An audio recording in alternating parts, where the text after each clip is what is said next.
saya Rizky. Saya Luka. Saya Kamila Reni.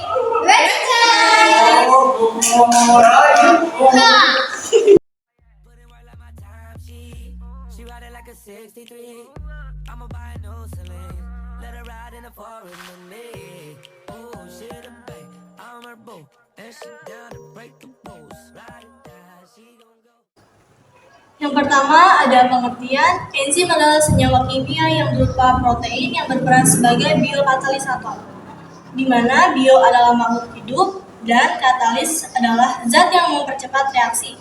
Sederhananya, enzim adalah katalis yang membantu mempercepat reaksi biologis.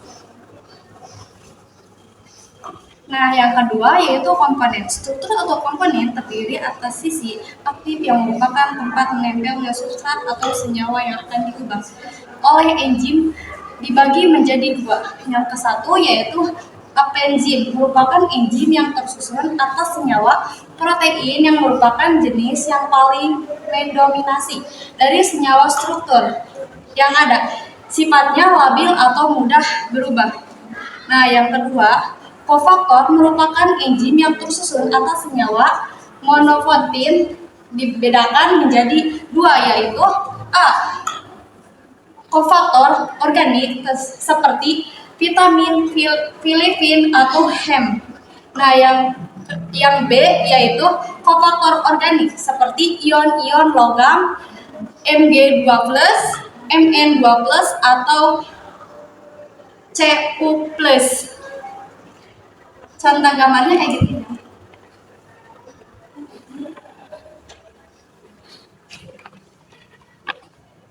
Dan ada juga yang ketiga sifat-sifat. Sifat-sifat terbagi menjadi 6, yaitu yang satu, enzim tersusun atas protein. Komponen penyusun utama enzim tersusun atas protein, tapi tidak semua protein merupakan enzim. Yang kedua, enzim merupakan biokatalisator. Itu berarti enzim hanya mengubah kecepatan reaksi dengan menurunkan energi aktivitasnya. Yang ketiga, enzim bekerja secara spesifik. Suatu enzim hanya bekerja pada substrat yang spesifik untuk membentuk produk yang spesifik. Juga contohnya enzim amilase yang hanya bekerja pada substrat berupa amilo atau pati. Yang keempat, enzim dapat digunakan berulang kali atau reusable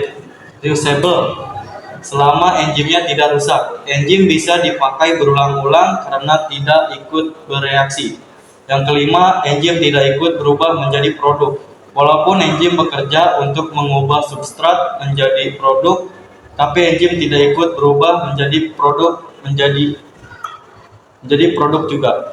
Yang keenam, yang terakhir yaitu kerja enzim bersifat bolak-balik, reversible.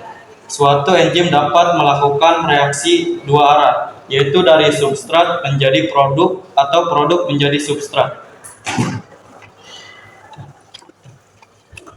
Nah, yang lalu ada cara kerja enzim.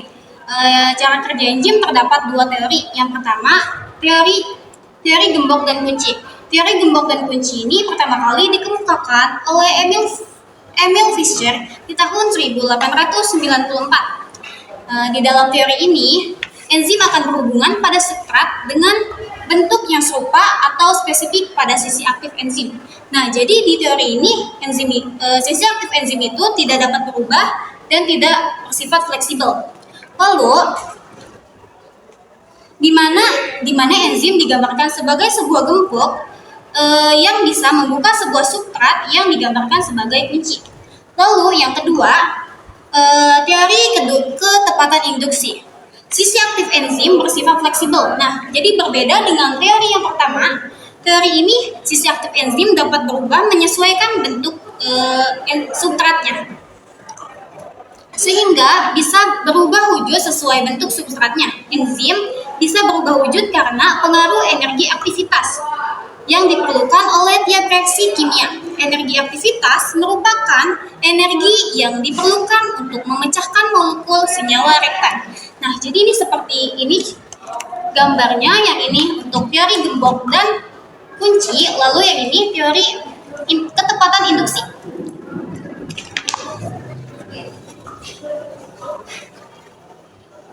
Nah, selanjutnya itu ada faktor-faktor yang mempengaruhi kerja enzim. Yang pertama itu ada suhu dan pH. Di sini suhu dan pH itu mempunyai batas optimum. Jika enzim berada di bawah optimum, maka cara kerjanya akan terhambat.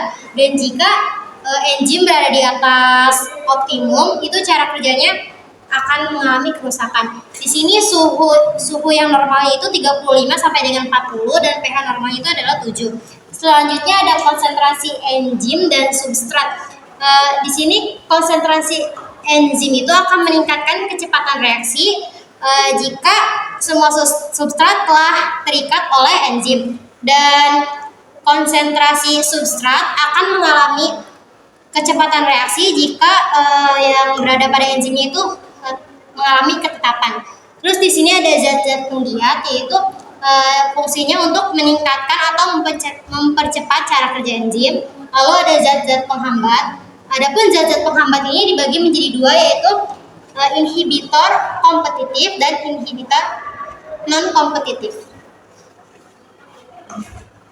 Nah, yang terakhir itu fungsi mempercepat proses reaksi metabolisme dalam tubuh, termasuk pada sistem pencernaan. Utamanya tubuh memproduktif enzim pencernaan untuk membantu proses pencernaan nutrisi di dalam makanan agar lebih mudah diserap oleh sistem pencernaan.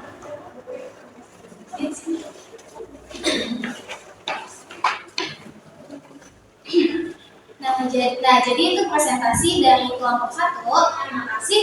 Wassalamualaikum warahmatullahi wabarakatuh. Thank you so much, guys.